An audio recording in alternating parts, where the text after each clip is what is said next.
فاسألوا أهل الذكر إن كنتم لا تعلمون. Assalamualaikum warahmatullahi wabarakatuh. Alhamdulillah wa syukrulillah wa la hawla wa la quwwata illa billah. Allahumma sholli wa sallim ala nabiyyina Muhammadin wa ala alihi wa sahbihi ajmain. Anak-anakku, santri dan santriwati tingkat 2 yang dirahmati Allah Subhanahu wa taala, dimanapun Anda berada, kita bertemu kembali walaupun tidak bertatap muka secara langsung, tapi kita bisa melihat satu sama lain. Alhamdulillah, ini pertemuan kedua di dalam materi Al-Quran dan Al-Hadis, dan alhamdulillah juga kita diberikan kesehatan, keselamatan kepada diri kita sehingga kegiatan proses belajar mengajar ya kita dengan lancar. Oke, langsung saja untuk pelajaran Al-Quran dan Al-Hadis. Oke.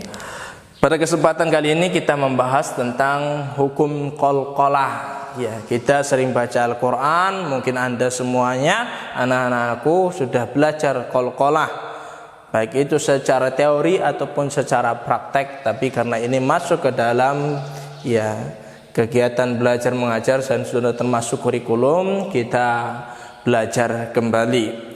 Oke, menerapkan hukum qalqalah. Pengertian qalqalah, pengertian pasti biasanya kita ada 2 pengertiannya. Ada secara bahasa, ada secara istilah.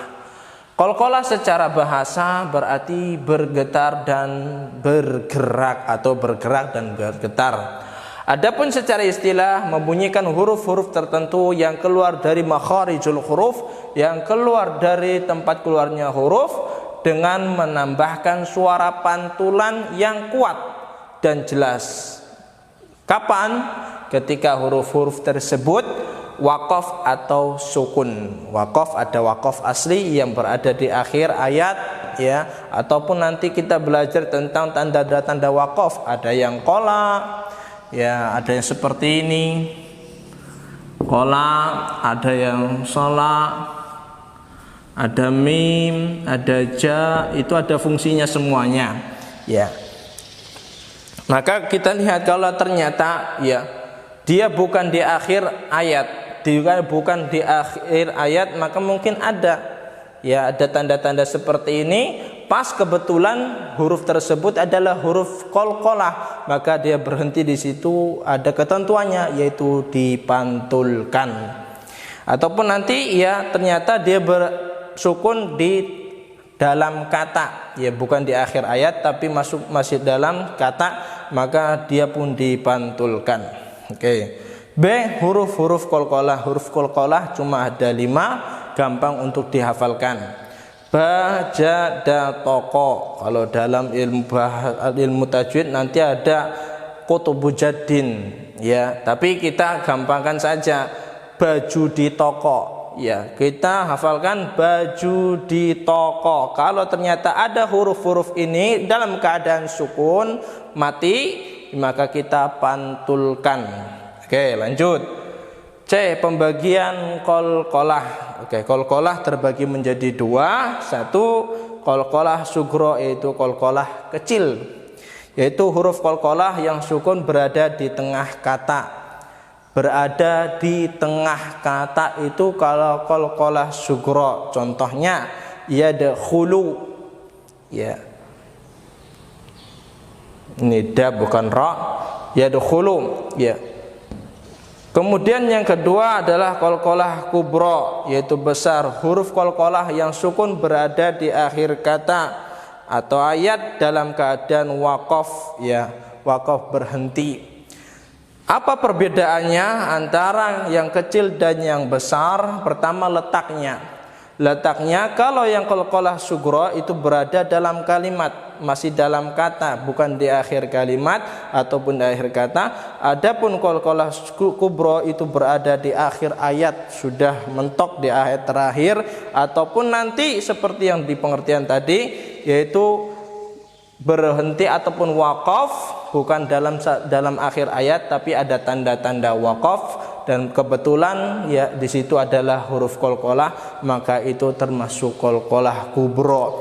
Ya, tata cara bacanya adalah hampir sama, cuma yang qalqalah sugro bunyinya tidak terlalu ya keras, pantulannya tidak terlalu keras. Contohnya yadkhulu. Adapun yang ini qalqalah kubro, dia besar, pantulannya agak sedikit kuat dibanding yang kecil. Min syarri ma khalaqa.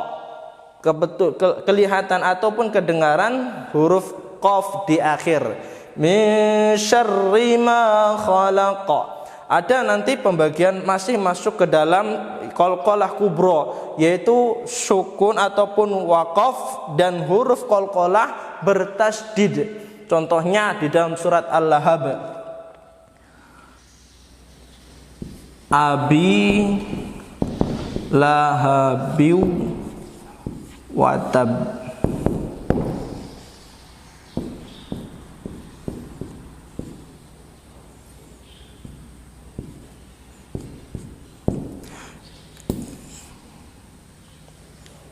Ini wakaf, berhenti dan berada di akhir ayat.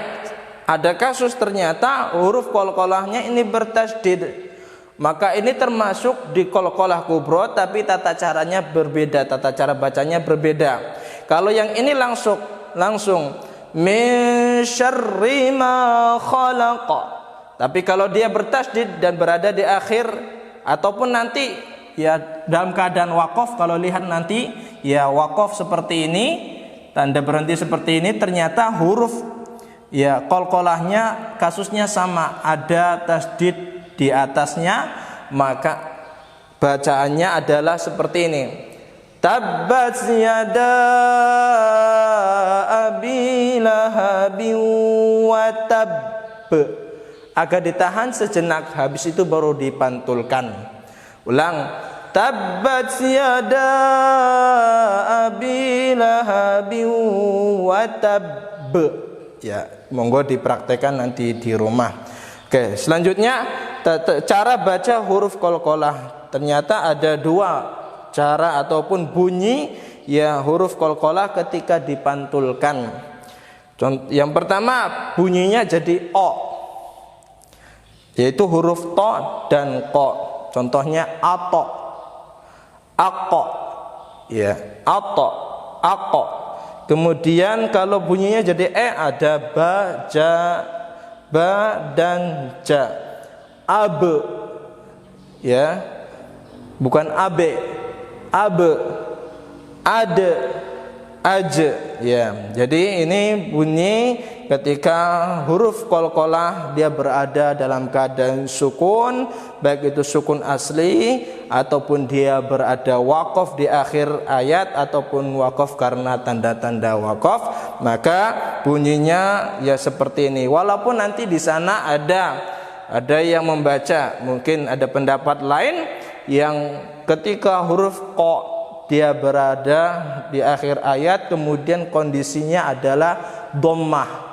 Mungkin ada pernah mendengar sebenarnya was-samai wat-tariq. Dia bukan o tapi ku.